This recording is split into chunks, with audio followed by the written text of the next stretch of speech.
Welcome back. We've come behind the magic of Harry Potter and the Order of the Phoenix, where things aren't looking too good for our young hero. Despite his terrifying encounter with Dementors, Harry faces being thrown out of Hogwarts, and as a result finds himself on trial here at the Ministry of Magic.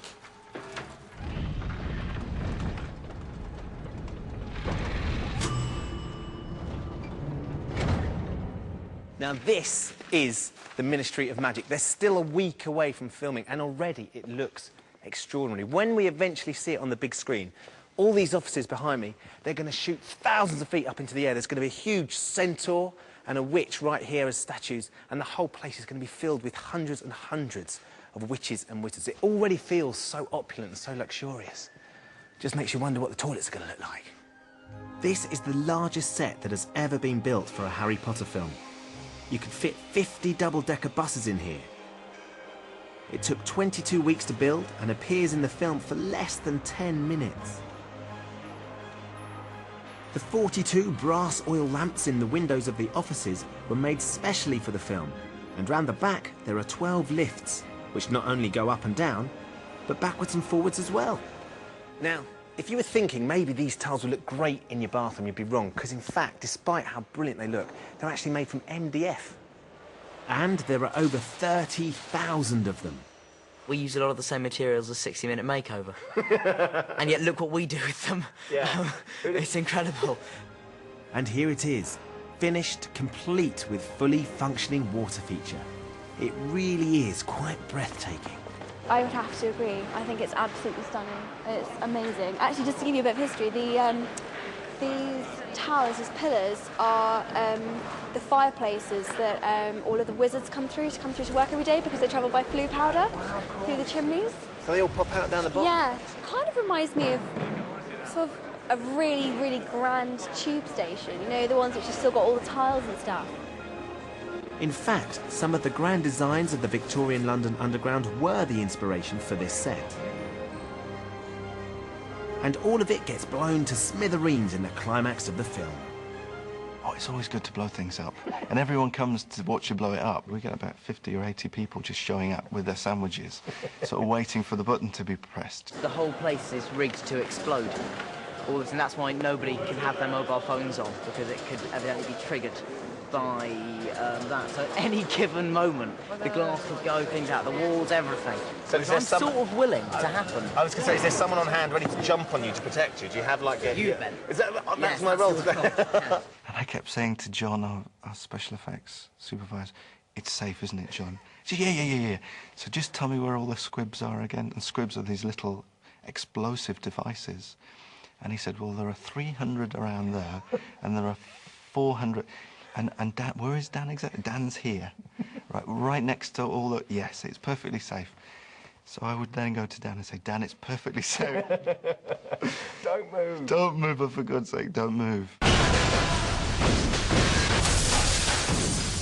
But we're getting ahead of ourselves. When Harry first comes here, he's on trial, deep in the bowels of the Ministry. And things aren't looking too good for him until a surprise witness turns up. Witness for the defence.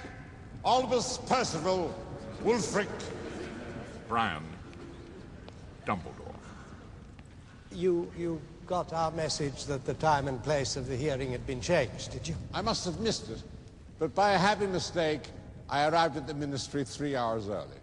Dumbledore manages to clear Harry's name, leaving him free to return to Hogwarts, despite the fact that the Ministry refused to acknowledge that Voldemort is back. Cornelius, I implore you to see reason. The evidence that the Dark Lord has returned is incontrovertible. He's not back. So, with the trial over, Harry's starting to realise he's going to need all the friends he can get, no matter how kooky. Everyone that says Luna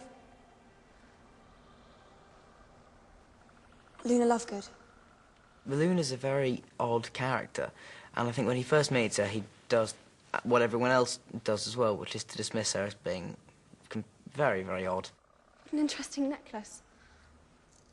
It's a charm, actually. Keeps away the nargles. Even though she's quite eccentric and everybody kind of gives her a wide berth, Harry finds himself in a way, drawn to her, and she's able to give Harry these notes and opinions about what he's dealing with, which are really oddly helpful to him. Well, if I were you-know-who, I'd want you to feel cut off from everyone else. Because if it's just you alone, you're not as much of a threat. Everyone says she's weird, but she's not really. She's just being completely honest about how she was brought up and what she knows.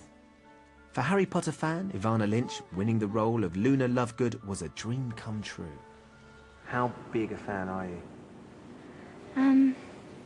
That's hard to put into words. It's just, well, I read the books, started reading them when I was 8, and just since then, I've been obsessed with them. That's what I'm known for at home. And my room is cool. It's orange, and I have all my favorite quotes in turquoise around it. That you've actually put on the wall yourself? Yeah. No way. How long has that taken? It was my summer project. So how did the filmmakers find Evanna? We had 3 girls who we thought would be good, but they were going to act Luna. They weren't going to be Luna. And so we had this open call, and we put an ad on some news round in a couple of places. My mom, she just said, I don't think you should. And she said, I'm really mean. She hates when I quote this, but she said, I had a snowball's chance in hell. But my dad, when he came home, I told him.